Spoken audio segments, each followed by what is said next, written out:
Hello everyone, I am Sunny your physics teacher. Welcome back to my YouTube channel. आज हम fundamental forces in nature के बारे में पढ़ेंगे। मतलब जो कि पूरी फिजिक्स को गवर्न करते हैं। मतलब पूरी फिजिक्स इन चार फंडामेंटल फोर्सेस के बेस पे पढ़ी जाती है। तो फंडामेंटल फोर्सेस इन नेचर आज हम ये पढ़ेंगे। तो जैसा कि हम जानते हैं, फिजिक्स जो कि 11th और 12th में पढ़ी जाती है, मेनली 11th और 12th में, वो दो तरह की होती है। एक तो होती है मैक्रो फिजिक्स और सेकंड होती है माइक्रो फिजिक्स।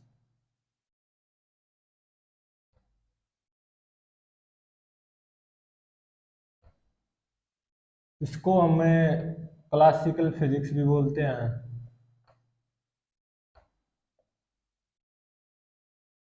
और न्यूटोनियन फिजिक्स भी बोलते हैं।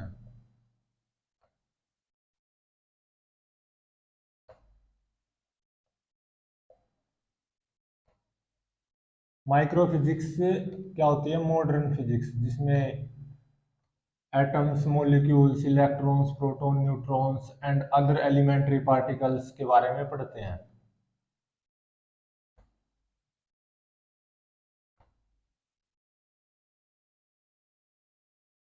ये जो मैक्रो फिजिक्स और माइक्रो फिजिक्स है, इन्हीं को केवल चार फोर्सेस से गवर्न किया जाता है। मतलब कंप्लीट फिजिक्स को केवल चार फोर्सेस ही होते हैं गवर्न करने के लिए। Governed by four fundamental forces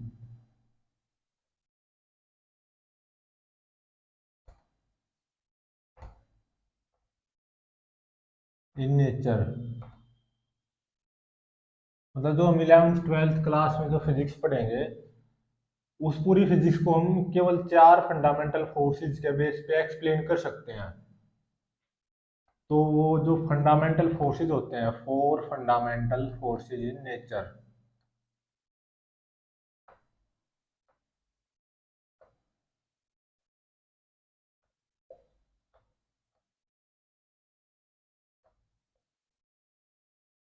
चार फंडामेंटल फोर्सेस होते हैं नेचर में, जिसके बेस पे हम पूरी फिजिक्स को एक्सप्लेन कर सकते हैं।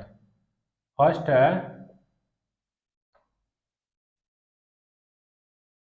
ग्रेविटेशनल फोर्स,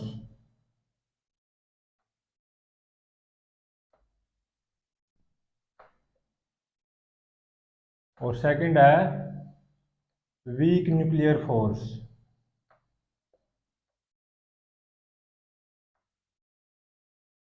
थर्ड है इलेक्ट्रोमैग्नेटिक फोर्स।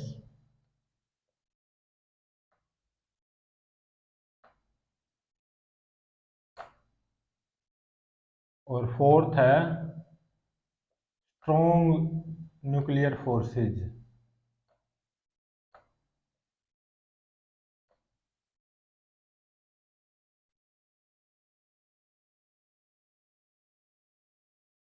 तो ये तो हैं चार फंडामेंटल फोर्सेज नेचर में, जिसके बेस पे हम पूरी फिजिक्स को डिफाइन कर सकते हैं या एक्सप्लेन कर सकते हैं। और जो अदर ड्राइव्ड फोर्सेज होते हैं ना, जो कि फंडामेंटल फोर्सेज से ड्राइव होते हैं, उसको बोलते हैं derived forces. Other derived forces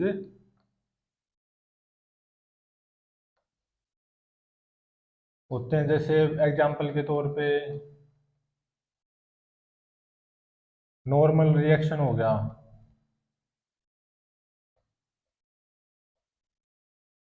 friction force हो गया, टेंशन इन स्ट्रिंग हो गया, टेंशन इन स्ट्रिंग, और स्प्रिंग फोर्स हो गया, एटसेट्रा। और भी बहुत होते हैं ड्राइव्ड फोर्सेज। इन ड्राइव्ड फोर्सेज को, जैसे नॉर्मल रिएक्शन हो गया, फ्रिक्शन फोर्स हो गया, टेंशन इन स्ट्रिंग हो गया, स्प्रिंग फोर्स हो गया, इनको हम फंडामेंटल फोर्सेज से ही ड्राइव करते हैं, इसलिए इनको बोलते हैं ड्राइव्ड फोर्सेज। नेचर के फंडामेंटल फोर्सेज तो ये चार ही हैं। फर्स्ट है ग्रेविटेशनल फोर्स, सेकंड है वीक न्यूक्लियर फोर्स, थर्ड है इलेक्ट्रोमैग्नेटिक फोर्सेज, फोर्थ है स्ट्रॉन्ग न्यूक्लियर फोर्सेज। जो ड्राइव्ड फोर्सेज किनको बोलते हैं, जिनको हमें इन्हीं चार फंडामेंटल फोर्सेज से ड्राइव करते हैं। और ये जो फोर्सेज है ना, ये जो लिखे हैं कुछ derived forces, normal reaction friction force, tension in string या स्प्रिंग फोर्स, ये इलेक्ट्रोमैग्नेटिक फोर्स होते हैं।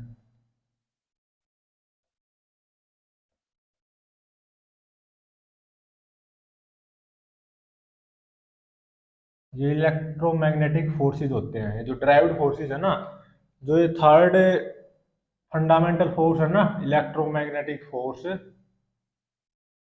इसी से ही ये चार फोर्सेस ड्राइव किए गए हैं। मतलब ये जो नॉर्मल रिएक्शन हो गया, फ्रिक्शन फोर्स हो गया, टेंशन इन स्ट्रिंग हो गया, स्प्रिंग फोर्स हो गया, इनको हम इलेक्ट्रोमैग्नेटिक फोर्सेस की टर्म में लिख सकते हैं।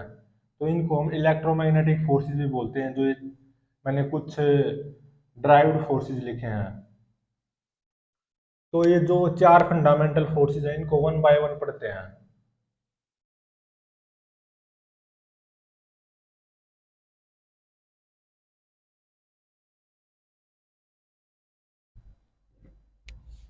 फर्स्ट है ग्रेविटेशनल फोर्स या ग्रेविटेशनल फोर्सेस। जो फर्स्ट है ना फंडामेंटल फोर्स नेचर का, वो ग्रेविटेशनल फोर्स। जैसा कि हम जानते हैं, जैसे एक तो पॉइंट मास m1 है, एक पॉइंट मास m2 है, तो इनके बीच में है ना ग्रेविटेशनल फोर्स ऑफ अट्रैक्शन आता है। जैसे ये जो m2 है, ये m1 को Fa फोर्स से अट्रैक्ट करेगा, और जो m1 m2 को ये भी उसी F फोर्स से अट्रैक्ट करेगा। मतलब ऑलवेज अट्रैक्टिव इन नेचर। तो ये जो फोर्स का जो मैग्नीट्यूड आता है ना, ये आता है G m1 m2 divided by r square. R है इनके बीच की सेपरेशन बिटवीन पॉइंट मासेस।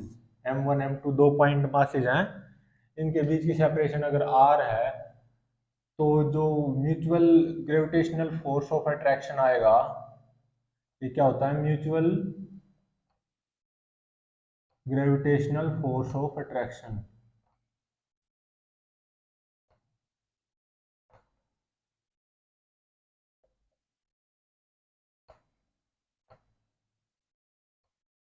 कोई भी दो पॉइंट मासेस हों, वे हमेशा अट्रैक्ट करते हैं।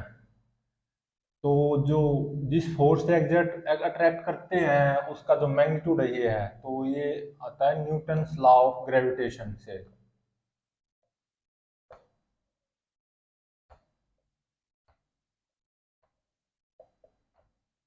इसको हमने 11th क्लास की 6th यूनिट में ग्रेविटेशन चैप्टर आता है, उसमें पढ़ेंगे न्यूटन्स लॉ ऑफ ग्रेविटेशन।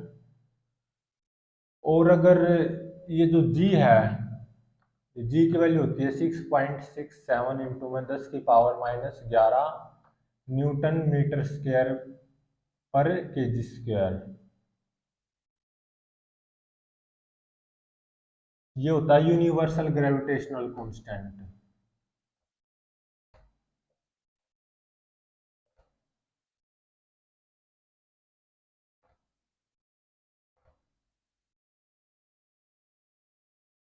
और अगर प्रॉपर्टीज की बात करें ग्रेविटेशनल फोर्सेस की, प्रॉपर्टीज की, तो always attractive in nature, always attractive in nature.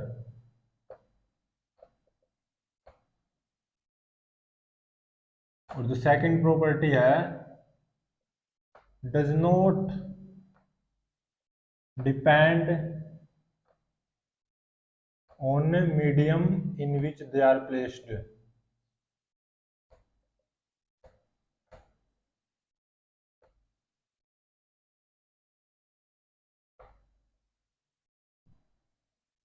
हमेशा ग्रेविटेशनल फोर्स अट्रैक्टिव होते हैं। और मान लो इसको चाहे वाटर में लिख लो, रख लो इन पॉइंट मासेस को, m1 m2 क्या है, पॉइंट मासेस है।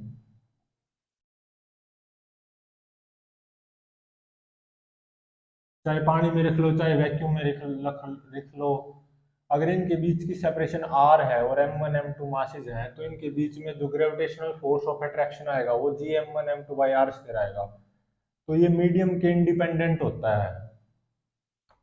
और थर्ड है प्रॉपर्टीज की इनफाइनाइट रेंज।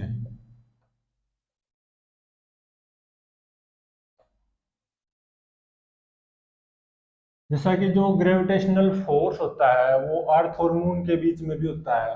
अर्थ और मून तो बहुत दूर है, 3,84,000 किलोमीटर इनके बीच की सेपरेशन है अगर बोला जाए मोटा माटे तौर पे।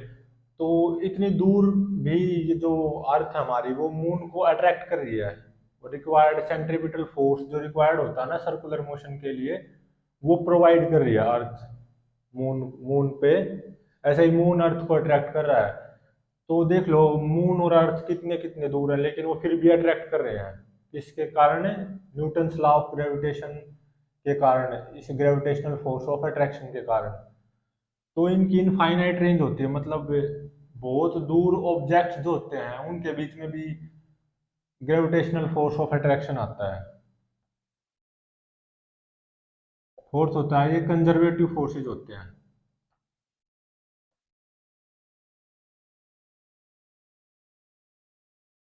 ये जो कंजर्वेटिव फोर्स अभी तो प्रॉपर्टी के लिए है कि वही कंजर्वेटिव फोर्स होता है हमेशा gravitational force.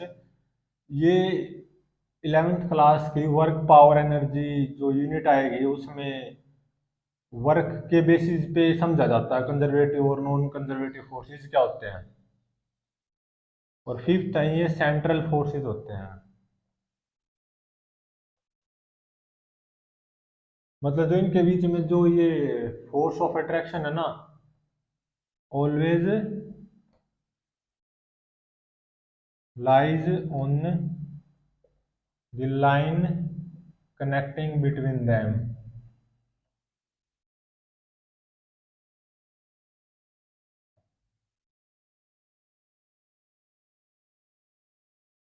Always lies along the line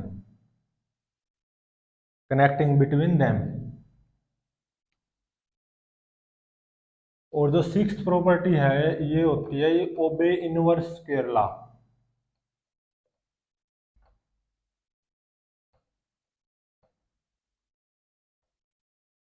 जैसा कि हम देख सकते हैं जो ग्रेविटेशनल फोर्स ऑफ अट्रैक्शन है वो इनवर्सली प्रोपोर्शनल है square of the separation between them. तो इसको बोलते हैं इनवर्स स्क्वायर लॉ। मतलब जो ग्रेविटेशनल फोर्स होता है ये इनवर्स स्क्वायर लॉ को ओबे करता है। और जो इसकी सेवंथ प्रॉपर्टी है वो है weakest force among all fundamental forces.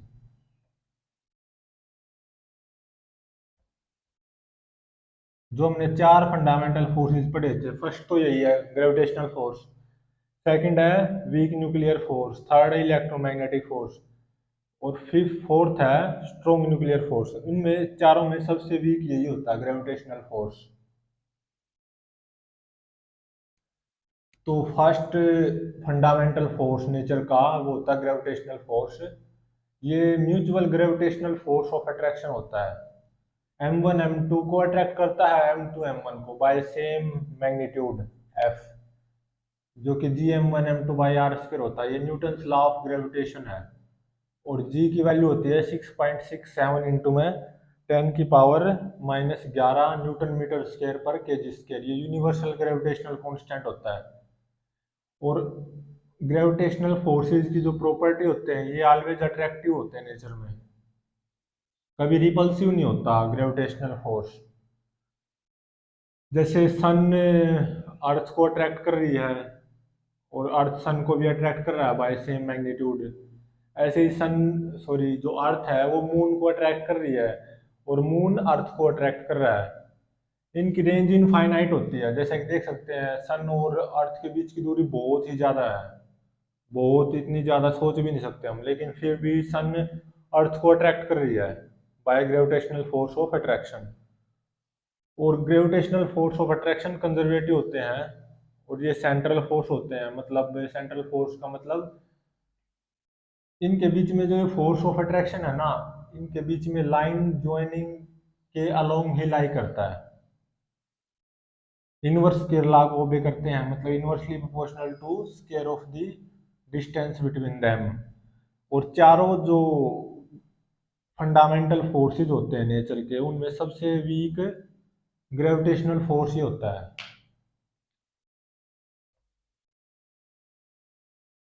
अभी है second fundamental force of nature,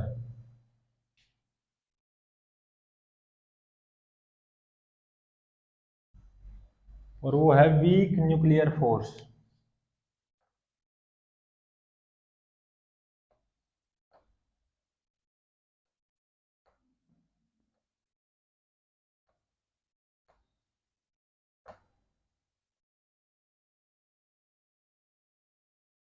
12th class में 8th यूनिट आएगी एटम्स एंड न्यूक्लियाई। उसमें न्यूक्लियाई जो सेकंड पार्ट होगा ना, उसमें हम बीटा डीके पढ़ेंगे। बीटा डीके क्या होता है? इसमें क्या होता है, कोई भी न्यूक्लियस है जिसका मास नंबर ए है और एटॉमिक नंबर या चार्ज नंबर जेड है,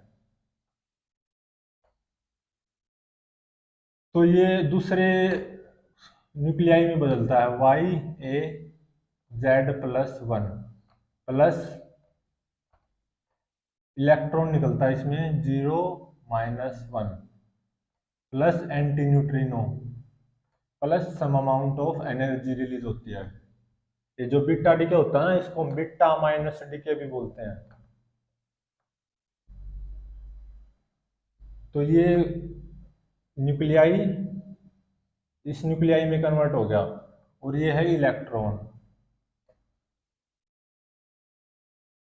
और ये है एंटी न्यूट्रिनो। एलिमेंट्री पार्टिकल होता है, इसके ऊपर कोई चार्ज नहीं होता। और इलेक्ट्रॉन के ऊपर नेगेटिव चार्ज होता है, मतलब -1.66 इंटू में 10⁻⁻19 कोलम्ब है। इसलिए जो इसका चार्ज नंबर है ना, वो -1 होता है। मास बहुत ही कम होता है, तो इसका जो मास नंबर है वो 0 होता है।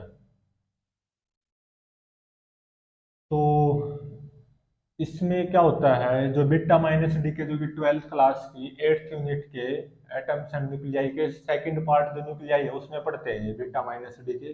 लेकिन हमें तो वीक न्यूक्लियर फोर्स क्या होते हैं, सेकंड फंडामेंटल फोर्स जो नेचर का होता है, वो पता लगाना, वो बीटा माइनस डी के से पता चलता है। तो इस न्यूक्लियर रिएक्शन में क्या होता है, जो न्यूट्रॉन होता है ना, न्यूट्रॉन न्यूट्रल होता है, तो उसका जो चार्ज नंबर 0 होता है और मास नंबर 1, वो प्रोटॉन में चेंज होता है। प्रोटॉन का जो मास नंबर 1 होता है, charge number 1, plus electron 0 minus 1, 1 plus 0 1, 1 minus 1 0, plus anti neutrino, plus ये जो एनर्जी रिलीज होगी ना, वो है ये।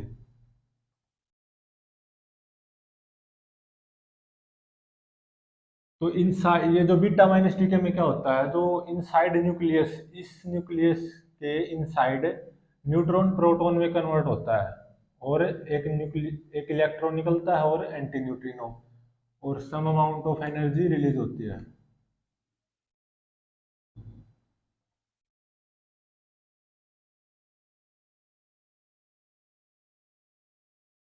और ये होता क्यों है, क्योंकि ये होता है अनस्टेबल न्यूक्लियाई और ये होता है स्टेबल न्यूक्लियाई। तो इसको बीटा माइनस डी के बोलते हैं। ये इलेक्ट्रॉन है, ये एंटी न्यूट्रिनो है। तो वीक न्यूक्लियर फोर्स में क्या होता है, जब ये एंटी न्यूट्रिनो और ये जो इलेक्ट्रॉन निकलते हैं ना, ये for very short time time ये जो इलेक्ट्रॉन और एंटी न्यूट्रिनो है,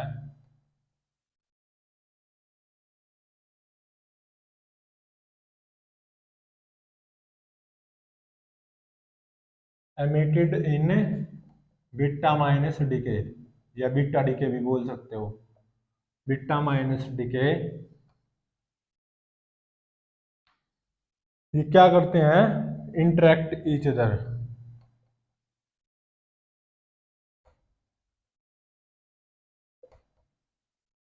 बाय वीक न्यूक्लियर फोर्स।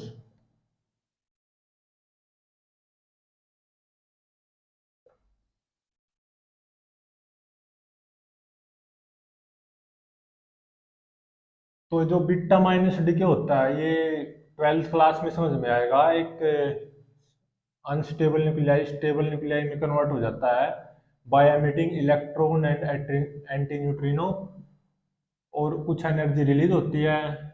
और होता क्या है इसमें, इनसाइड न्यूक्लियस न्यूट्रॉन प्रोटॉन में कन्वर्ट हो जाता है। तो इलेक्ट्रॉन और एंटी न्यूट्रिनो निकलते हैं और कुछ एनर्जी रिलीज होती है। तो जो इलेक्ट्रॉन और एंटी न्यूट्रिनो निकलते हैं ये वेरी शॉर्ट लाइफ टाइम के लिए एक आपस में इंटरेक्ट करते हैं, इंटरेक्ट ईच अदर, और इसी इंटरेक्शन को बोलते हैं वीक न्यूक्लियर फोर्स। और थर्ड है electromagnetic forces. Third fundamental force of nature क्या है, इलेक्ट्रोमैग्नेटिक फोर्सेस।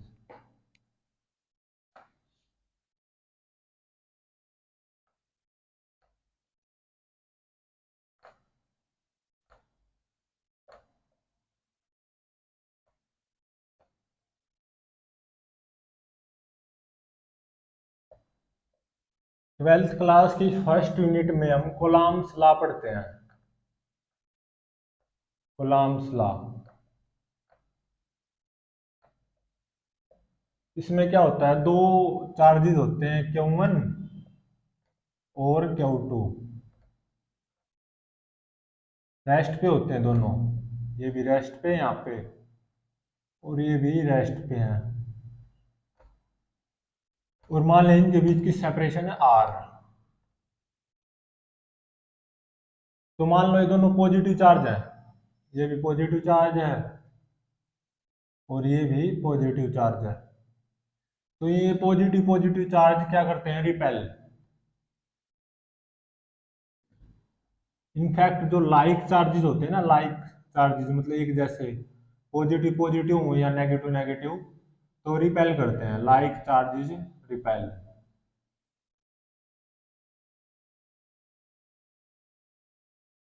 ईच अदर, और कितने फोर्स से रिपेल करेंगे वो कोलाम्स लॉ बताता है फर्स्ट यूनिट में। ट्वेल्थ क्लास की इलेक्ट्रोस्टैटिक्स होती है जिसमें दो चार्जेस रेस्ट पे होते हैं और उनके बीच की सेपरेशन आर है। तो ये जो Q1 है ना, ये Q2 को रिपेल करेगा बाय फोर्स F, और Q2 Q1 के ऊपर फोर्स लगाएगा same, but in opposite direction. तो ये जो फोर्स होता है ये कितना होता है, 1/4 pi epsilon naught Q1 Q2 by में आर स्क्वायर। एप्सिलॉन नॉट क्या होता है, electrical permittivity of a vacuum या एयर।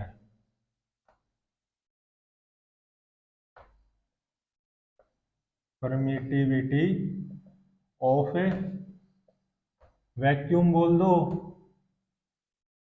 या एयर, ये दोनों वैक्यूम या एयर में रखे हैं मान लो।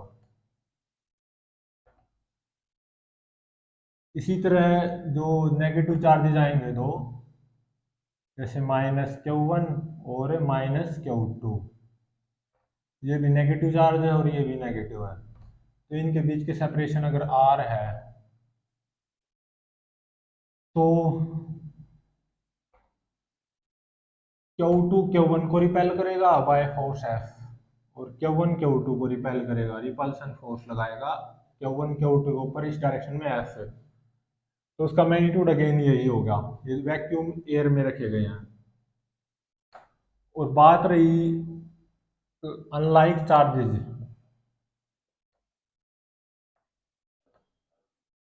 Attract each other.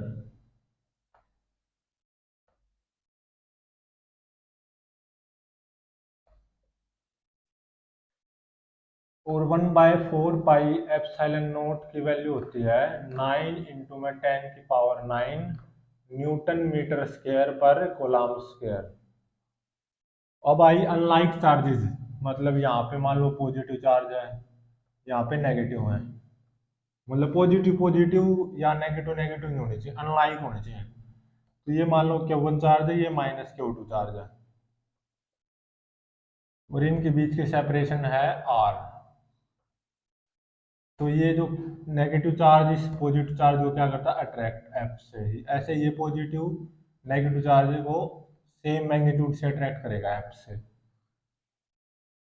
और ये जो फोर्स होगा अगेन, ये क्या होगा, 1/4 pi epsilon naught Q1 Q2/r²। अगर ये क्या किस में रखे गए हैं, वैक्यूम में या एयर में है। नेक्स्ट है when point charges are placed in medium.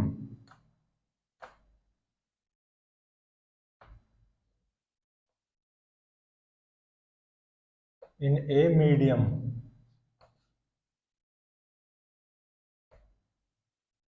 मान लो एक Q1 चार्ज यहाँ पे रखा है और Q2 चार्ज यहाँ पे रखा है, ठीक है। और ये भी पॉजिटिव है और ये भी पॉजिटिव है, इनके बीच की सेपरेशन है R। तो पॉजिटिव पॉजिटिव को क्या करता है, रिपेल बाय F। ऐसे Q2 Q1 को क्या करेगा, repel by same magnitude F। तो ये क्या होगा, F ये एक मीडियम में रखे हैं जिसकी जो रिलेटिव इलेक्ट्रिकल परमिटिविटी है एप्सिलॉन R।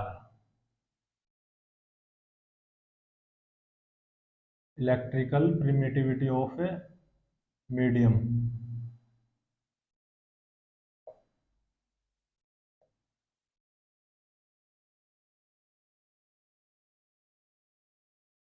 एप्सिलॉन R है वो।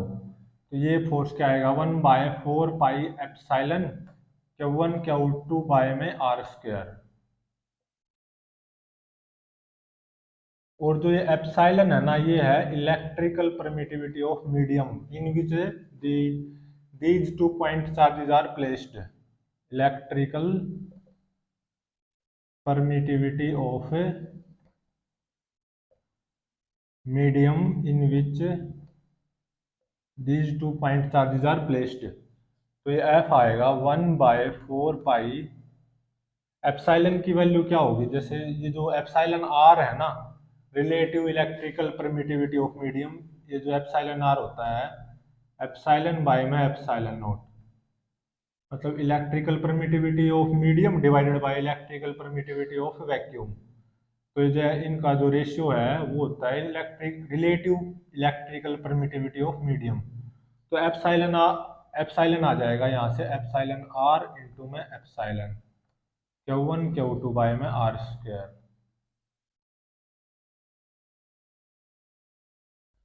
तो ये तो था फर्स्ट यूनिट, 12th क्लास की फर्स्ट यूनिट में कूलम्ब लॉ पढ़ते हैं। जब दो पॉइंट चार्जेज रेस्ट पे रखे हुए हैं तो एक दूसरे के ऊपर फोर्स लगाते हैं जिसका मैग्नीट्यूड होता है 1/4 pi epsilon naught Q1 Q2 by में R²।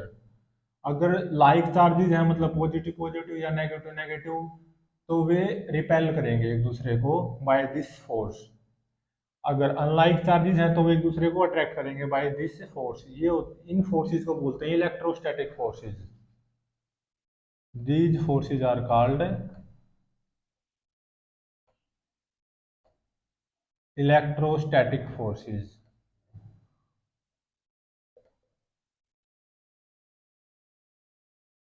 नाम से पता चल रहा है, इलेक्ट्रो मतलब चार्ज, स्टैटिक मतलब रेस्ट। जब चार्ज रेस्ट पे हो तो उनके बीच में जो फोर्स लगता है ना, वो इलेक्ट्रोस्टैटिक फोर्सेस बोलते हैं उसको। और ये इलेक्ट्रोमैग्नेटिक फोर्सेस के अंडर ही आते हैं। और सेकंड है, अब तो क्या थे, चार्ज रेस्ट पे थे तो उनके बीच में इलेक्ट्रोस्टैटिक फोर्सेस आए हैं। अब मान लो चार्ज मूव कर रहा है जिसकी वजह से, अगर चार्ज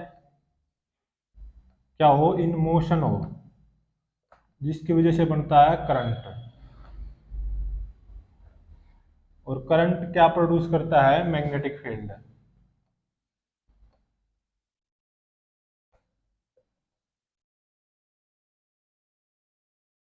और उस मैग्नेटिक फील्ड में मान लें कोई चार्ज क्यों मूव कर रहा है v वेलोसिटी से, और मैग्नेटिक फील्ड b प्रोड्यूस की गई है। ये प्रोड्यूस्ड मैग्नेटिक फील्ड है उस जो चार्ज मोशन में था उसकी वजह से जो करंट बना, और करंट की वजह से जो मैग्नेटिक फील्ड बनी है वो है b। और इस मैग्नेटिक फील्ड में कोई चार्ज है क्यों, और वो v वेलोसिटी से मूव कर रहा है। तो ये जो मैग्नेटिक फील्ड है ना, उस चार्ज के ऊपर, उस पॉइंट चार्ज के ऊपर एक मैग्नेटिक फोर्स लगाएगी, वो होता है क्यू इंटू में v क्रॉस b।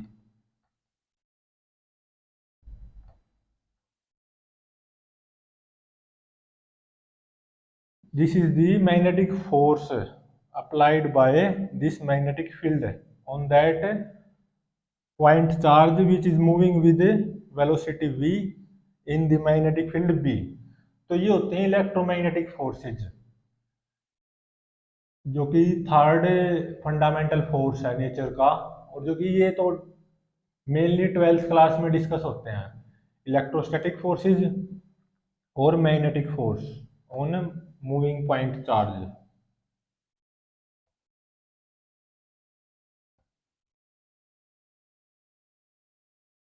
तो लेकिन हमें इलेक्ट्रोमैग्नेटिक फोर्सेज जो कि फंडामेंटल फोर्स होता है वो क्या होता है, ये समझने के लिए हमें ये पता होना चाहिए कि जो ट्वेल्थ क्लास में आते हैं electromagnetic forces.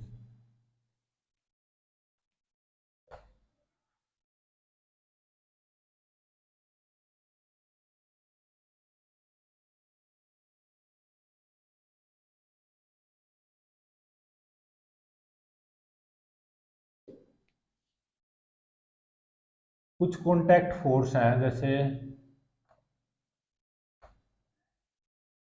Are defined in terms of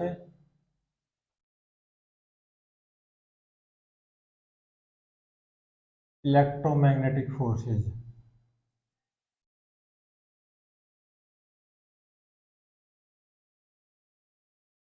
जो कि थर्ड फंडामेंटल फोर्स है नेचर का, इलेक्ट्रोमैग्नेटिक फोर्स।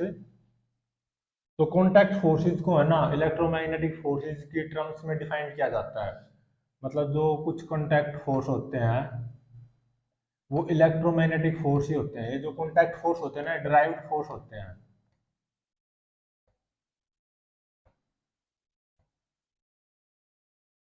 और ये इलेक्ट्रोमैग्नेटिक फोर्स होते हैं। तो ये जो कुछ कॉन्टैक्ट फोर्स हैं जैसे कि नॉर्मल रिएक्शन हो गया,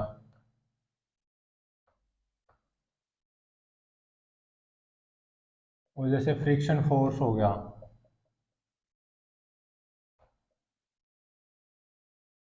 और टेंशन इन स्ट्रिंग हो गया,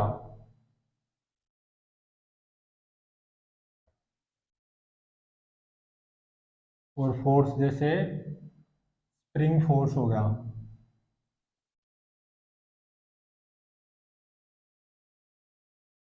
तो ये जो कॉन्टैक्ट फोर्स होते हैं ये चार, तो इनको इलेक्ट्रोमैग्नेटिक फोर्सेज की टर्म्स में डिफाइंड किया जाता है। मतलब ये जो कॉन्टैक्ट फोर्स है ये चार, ये इलेक्ट्रोमैग्नेटिक फोर्सेज ही होते हैं। मतलब जो थर्ड फंडामेंटल फोर्स है नेचर का जो कि इलेक्ट्रोमैग्नेटिक फोर्स है, तो normal reaction, friction force, tension in string, spring force, ये जो ड्राइव्ड फोर्स है जिनको हम कॉन्टैक्ट फोर्स बोलते हैं, तो इलेक्ट्रोमैग्नेटिक फोर्सेज ही होते हैं। जैसे नॉर्मल रिएक्शन क्या होता है अभी के अभी अगर बताया जाए, वैसे इनको डिटेल में बाद में पढ़ा जाता है एनएलएम में, न्यूटन्स लॉज ऑफ मोशन में। मान लो कोई ब्लॉक रखा है यहाँ पे एम मास का, और एक्सेलरेशन ड्यू टू ग्रेविटी ऐसे जी है, तो एम जी फोर्स लगेगा, gravitational force of attraction by earth, और एक ऐसे नॉर्मल रिएक्शन लगेगा एम जी, क्योंकि ये रेस्ट पे है ना, तो इसको बोलते हैं नॉर्मल रिएक्शन। और according to Newton's third law, इस ग्राउंड के ऊपर ये जो ब्लॉक है ये भी ऐसे नॉर्मल रिएक्शन लगाएगा एम जी के बराबर, क्योंकि इस ग्राउंड ने इस ब्लॉक को ऊपर की तरफ नॉर्मल रिएक्शन लगाया एम जी। तो according to Newton's third law ये जो ब्लॉक है ये ग्राउंड के ऊपर भी कुछ ऐसे प्रेस कर रहा होगा ग्राउंड को by this normal reaction force. तो ये नॉर्मल रिएक्शन होता है। और फ्रिक्शन फोर्स दो तरह का होता है। एक तो होता है जैसे स्टैटिक फ्रिक्शन, और एक होता है काइनेटिक फ्रिक्शन।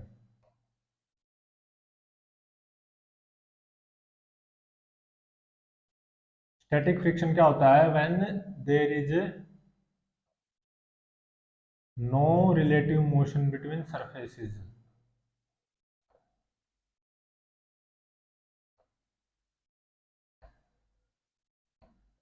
अच्छे से ये न्यूटन्स लॉज ऑफ मोशन में समझ में आता है। काइनेटिक फ्रिक्शन कब प्ले में आता है? जब when there is relative motion between surfaces.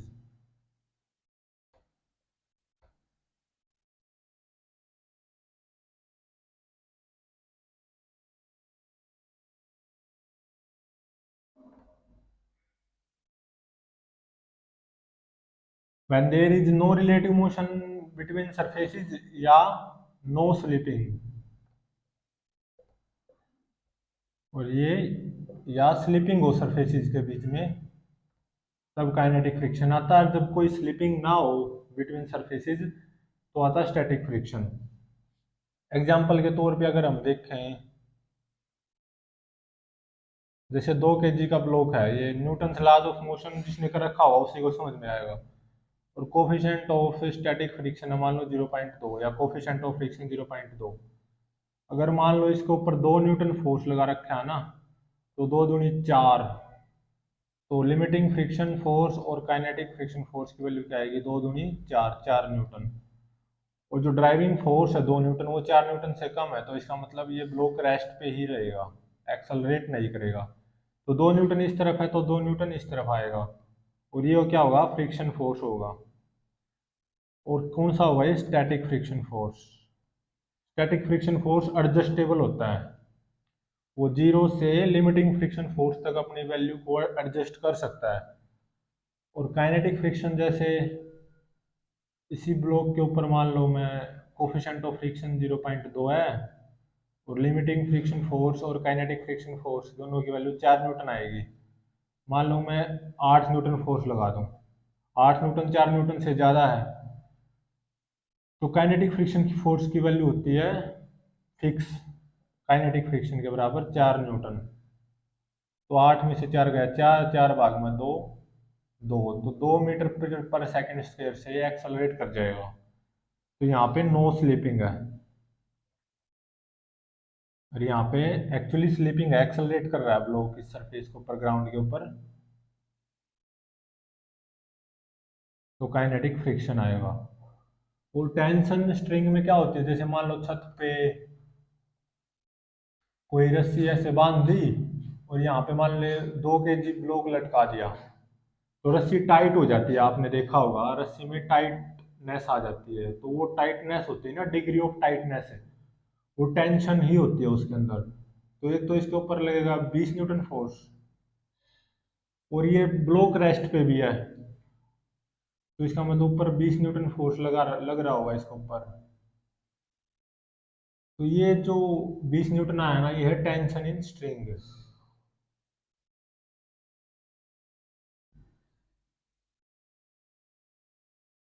ये रेस्ट पे है ना ब्लॉक, आराम से लटका हुआ है ब्लॉक, ऊपर रस्सी छत के ऊपर बांधी हुई है, मतलब स्ट्रिंग। तो ये टेंशन इन स्ट्रिंग ये होती है कि भाई स्ट्रिंग टाइट हो जाती है ना, तो उसके कारण उसमें टेंशन फोर्स डेवलप होता है। और स्प्रिंग फोर्स क्या होता है?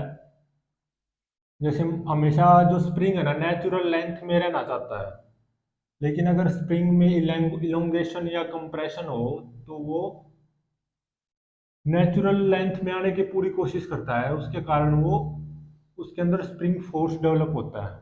जैसे मान लो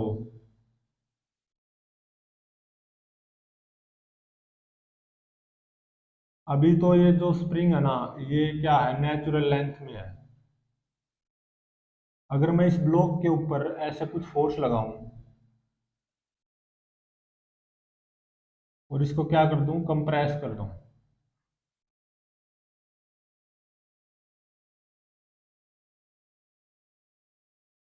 तो ये इस तरफ फोर्स लगाएगा इस ब्लॉक के ऊपर, इस तरफ। अगर एक्स कंप्रेशन है स्प्रिंग में और के इसका स्प्रिंग कांस्टेंट है, तो ये जो एफ आता है ना वो आता है के एक्स। अभी तो कंप्रेस किया स्प्रिंग को, अगर मैं अब इलोंगेट कर दूं, मतलब बढ़ा दूं,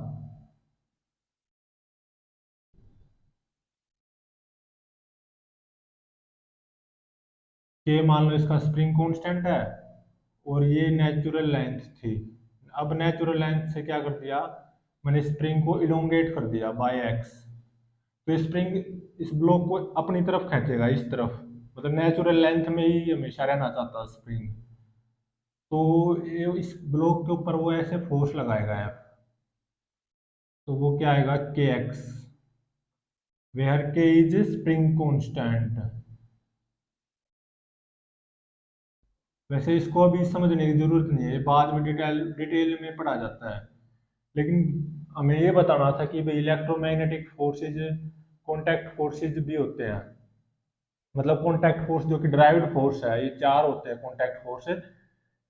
तो ये फंडामेंटल फोर्स में कौन से होते हैं, इलेक्ट्रोमैग्नेटिक फोर्स होते हैं। और उनमें normal reaction, first contact force है, second friction force, third tension in string, और फोर्थ जो कॉन्टैक्ट फोर्स है ड्राइव्ड फोर्स वो स्प्रिंग फोर्स। तो इनको अभी के लिए बताना जरूरी था, स्प्रिंग फोर्स क्या होता है, टेंशन इन स्ट्रिंग क्या होती है, फ्रिक्शन फोर्स क्या होता है, नॉर्मल रिएक्शन क्या होता है। और अभी है fourth fundamental force in nature.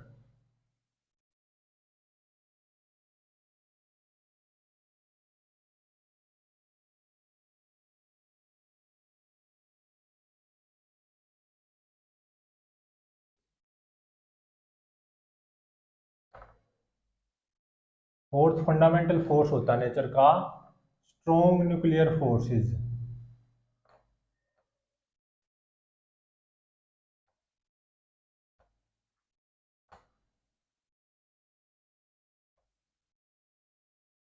हम जैसा कि हम जानते हैं, एक मान लो ये क्या है, न्यूक्लियस। और न्यूक्लियस में क्या होते हैं, प्रोटॉन्स को न्यूट्रॉन्स होते हैं। और प्रोटॉन्स और न्यूट्रॉन्स को क्या बोलते हैं, न्यूक्लियॉन्स, क्योंकि न्यूक्लियस में पाए जाते हैं। इनको क्या बोलते हैं, न्यूक्लियॉन्स। जो न्यूक्लियस के अंदर प्रोटॉन होते हैं उसको हम न्यूक्लियॉन बोल सकते हैं, और न्यूट्रॉन जो कि न्यूक्लियस के अंदर होते हैं उसको भी हम न्यूक्लियॉन बोल सकते हैं। और मान लें इसके अंदर ये ऐसे ऐसे प्रोटॉन्स और न्यूट्रॉन्स हैं। प्रोटॉन क्या होता है, चार्ज पार्टिकल होता है, इसके ऊपर प्लस ई चार्ज होता है। और न्यूट्रॉन क्या होता है, न्यूट्रल होता है, मतलब कोई चार्ज नहीं होता न्यूट्रॉन के ऊपर। इनका मास ऑलमोस्ट सेम होता है। तो न्यूक्लियस के अंदर जो है प्रोटॉन्स और न्यूट्रॉन्स ये क्या है, यहाँ पर बाइंड है, बाइंड इन न्यूक्लियस। न्यूक्लियस के अंदर ये मौजूद है प्रोटॉन्स और न्यूट्रॉन्स, मतलब न्यूक्लियस में क्या है, बाइंड है प्रोटॉन और न्यूट्रॉन। अब ये किसके कारण प्रोटॉन्स और न्यूट्रॉन्स न्यूक्लियस के अंदर हैं, उसका कारण है स्ट्रॉन्ग न्यूक्लियर फोर्स। क्या करता है, न्यूक्लियस को बाइंड करके रखता है।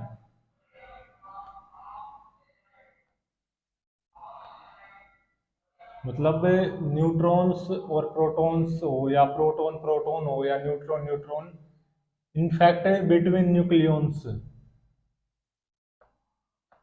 जब ये क्या होते हैं न्यूक्लियस के अंदर होते हैं, तो इनके अंदर इन दोनों के अंदर न्यूक्लियॉन्स के बीच में स्ट्रॉन्ग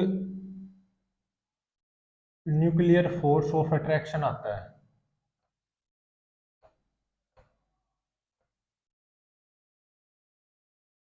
बिटवीन न्यूक्लियॉन्स, चाहे वो न्यूट्रॉन न्यूट्रॉन न्यूट्रॉन हो,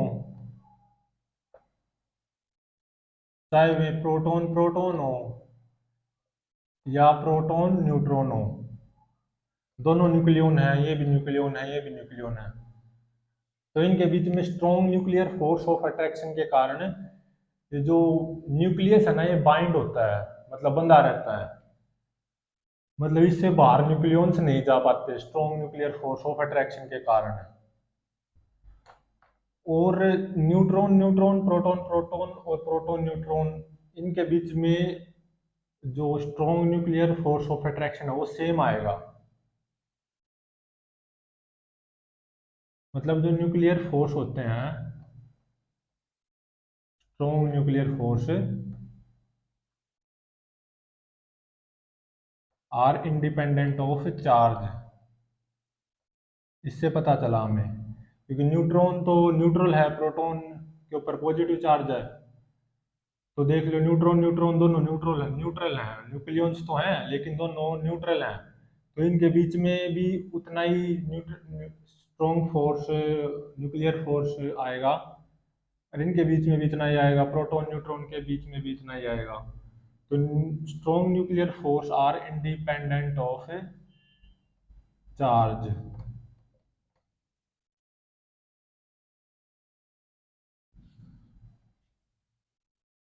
और न्यूक्लियस जैसा कि हम जानते हैं बहुत छोटा होता है, साइज ऑफ न्यूक्लियस क्या होता है,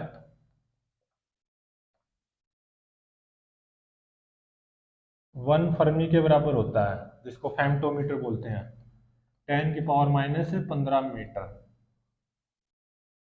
तो बिटवीन न्यूक्लियंस जो स्ट्रॉन्ग न्यूक्लियर फोर्स आता है ना, जिसके कारण न्यूक्लियस बाइंड रहता है, हमेशा बंधा रहता है, तो जो न्यूक्लियर फोर्स होता है, जब न्यूक्लियंस के बीच की जो डिस्टेंस है ना, 0.8 फर्मी से लेके 1 फर्मी तक हो, तो जो न्यूक्लियंस के बीच में जो न्यूक्लियर फोर्स आएगा वो क्या होगा, attractive strong nuclear force.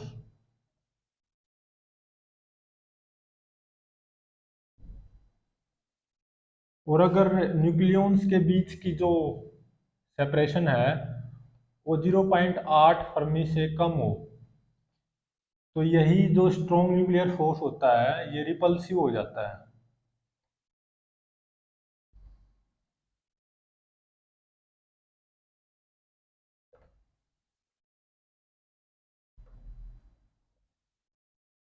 Strong nuclear force repulsive कब हो जाता है बिटवीन न्यूक्लियंस, जब न्यूक्लियंस के बीच की जो दूरी है ना वो 0.8 फर्मी से कम हो जाए। और अगर प्रॉपर्टीज की बात करें हम स्ट्रॉन्ग न्यूक्लियर फोर्सेस की, ये इनवर्स स्क्वायर लॉ को ओबे नहीं करते, do not obey inverse square law. जैसा कि इसके विपरीत जो ग्रेविटेशनल फोर्स ऑफ अट्रैक्शन है वो इनवर्स स्क्वायर लॉ को ओबे करते था, तो जो जो ये स्ट्रॉन्ग न्यूक्लियर फोर्स आएगा वो 1/r² के इनवर्सली प्रोपोर्शनल नहीं होगा। और सेकंड प्रॉपर्टी है, नॉन कंजर्वेटिव होते हैं ये फोर्सेज, जो स्ट्रॉन्ग न्यूक्लियर फोर्स होते हैं वो नॉन कंजर्वेटिव होते हैं और नॉन सेंट्रल होते हैं, जिसके कारण है ना, इन रियलिटी वैसे तो हमें ये समझते हैं कि जो ये न्यूक्लियस है ये स्फेरिकल होता है शेप में, और सिंप्लिसिटी स्फेरिकल लेके चलते हैं, लेकिन ये जो स्ट्रॉन्ग न्यूक्लियर फोर्स होते हैं ना बिटवीन न्यूक्लियन से, ये नॉन सेंट्रल होते हैं, मतलब वो जो लाइन ज्वाइन होती है बिटवीन न्यूक्लियन से, उस लाइन के अलोंग एक्ट नहीं करते, जिसके कारण इनको नॉन सेंट्रल फोर्स बोलते हैं, और जिसके कारण ये स्फेरिकल नहीं होती, जो इनकी शेप होती है ना न्यूक्लियस की जो शेप है, नॉट स्फेरिकल। लेकिन सिंप्लिसिटी के लिए हमें न्यूक्लियस को स्फेरिकल लेके चलते हैं। और इनकी जो रेंज होती है ना, शॉर्टेस्ट रेंज होती है।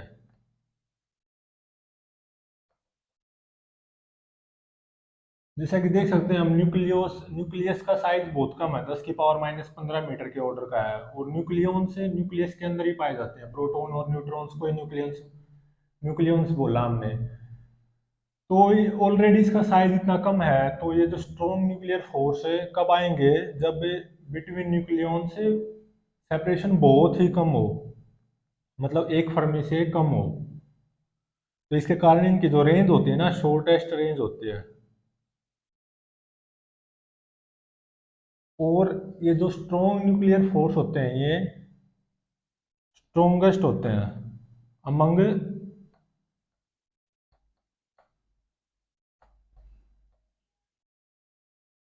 Fundamental forces of nature.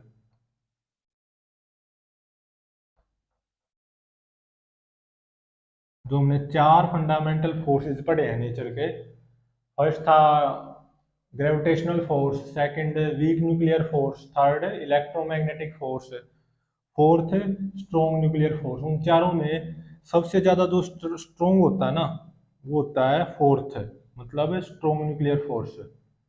और वीक जो सबसे होता है, वो होता है फर्स्ट वाला, gravitational force.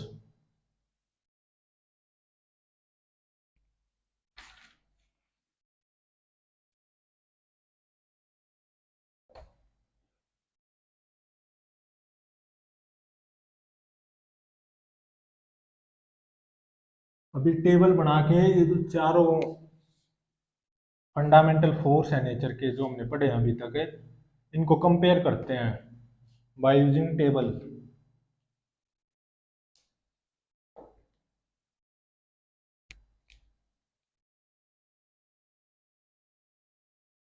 Serial number, name,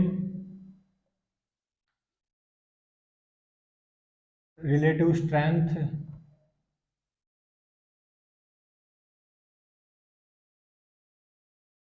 और ऑपरेट रेंज।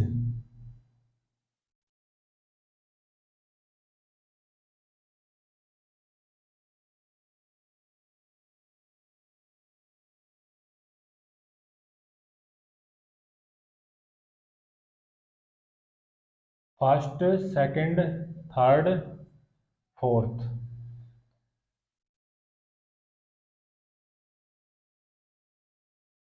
फर्स्ट जो नेम है फंडामेंटल फोर्स का, वो क्या है, ग्रेविटेशनल फोर्स, ग्रेविटेशनल फोर्सेस। अगर मैं इसकी स्ट्रेंथ 1 लूं, और हमें ये पता है इनकी ऑपरेट रेंज इनफाइनाइट होती है,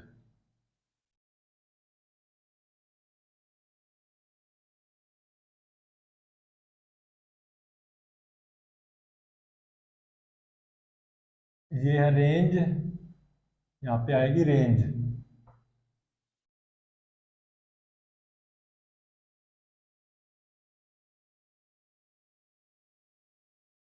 और ये है ऑपरेट अमंग, मतलब किन के बीच में ऑपरेट करते हैं। तो रिलेटिव स्ट्रेंथ अगर मैं 1 लूं, तो इनकी रेंज क्या होती है, इनफाइनाइट। जैसे कि देख सकते हैं हम, सन और अर्थ के बीच में ग्रेविटेशनल फोर्स ऑफ अट्रैक्शन होता है, ऑलवेज अट्रैक्टिव होते हैं ग्रेविटेशनल फोर्स। और किन के बीच में ऑपरेट करते हैं, between objects, any two object, मतलब मासेस के बीच में। और सेकंड क्या था, वीक न्यूक्लियर फोर्स।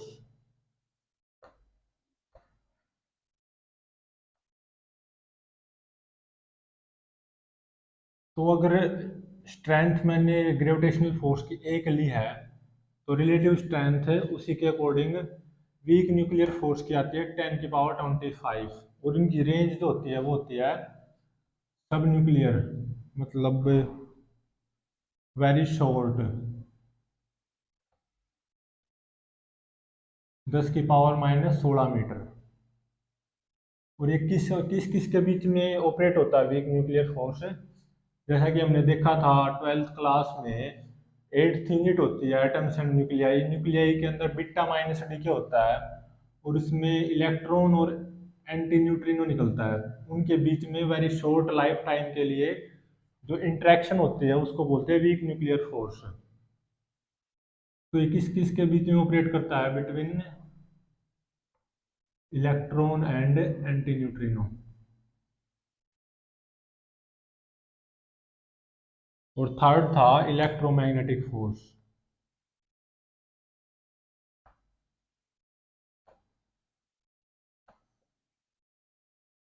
इनकी होती है 10 की पावर 36। इलेक्ट्रोमैग्नेटिक फोर्स की जो रेंज होती है वो होती है नॉट वेरी लार्ज। और किस किस के बीच में ऑपरेट होता है electromagnetic force? Between charged particles.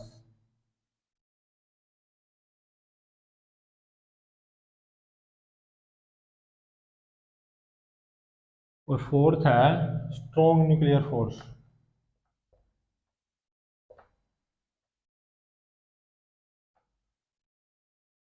इसकी होती है 10 की पावर 38।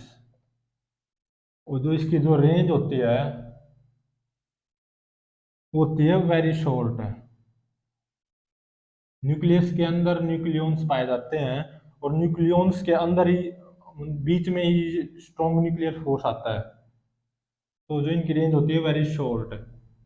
और न्यूक्लियर साइज के ऑर्डर की ही होती है इनकी रेंज। और न्यूक्लियर साइज का ऑर्डर होता है 10 की पावर-15 मीटर।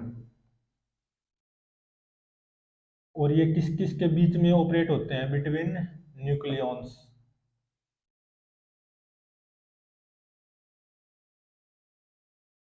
तो ग्रेविटेशनल फोर्स क्या होता है? Weakest force.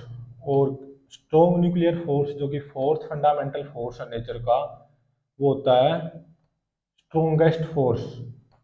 ये वीकेस्ट, ये स्ट्रॉन्गेस्ट। तो अभी के लिए इतना ही। ये थे fundamental forces of nature. Next lecture में पढ़ेंगे हम कंजर्वेशन लॉज ऑफ फिजिक्स।